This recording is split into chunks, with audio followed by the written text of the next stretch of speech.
যে কোনো নিরামিষ দিনে এইভাবে যদি থোড়ের রেসিপি না করে থাকো একবার বানিয়ে ফেলো। আমি থোড়টাকে কেটে নিলাম। তোমরা দেখো কিভাবে কাটছি। থোড় কাটার সময় সুতোর মতন যেগুলো বেরোয় সেগুলো কিন্তু ফেলে দিতে হয়, তা না হলে মুখে পড়লে একদমই খেতে ভালো লাগবে না। থোড়টা ঝুড়ি ঝুড়ি করে কেটে স্বাদ অনুযায়ী নুন দিয়ে ভালো করে চটকিয়ে নিলাম। নোড়া দিয়ে খুব ভালো করে থেতো করলে কিন্তু থোড়টা তাড়াতাড়ি খুব সফট হয়ে যায়। সর্ষের তেল গরম করে কালো জিরে শুকনো লঙ্কা ফোড়ন দিয়ে থোড় দিয়ে দিলাম। খুব ভালো করে ভাজা ভাজা করে নেব। স্বাদ অনুযায়ী নুন তো দেওয়াই আছে, হলুদ কাঁচা লঙ্কা দিয়ে দিলাম। ঢাকা দিয়ে কিছুক্ষণ রান্না করে নেব। তারপরে সর্ষে বাটা আর চিনি দিয়ে খুব ভালো করে ভাজা ভাজা করে নেব।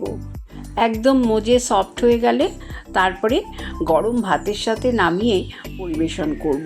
গরম ভাতের সাথে খেতে কিন্তু অসাধারণ লাগে। রেসিপি ভালো লাগলে লাইক করো।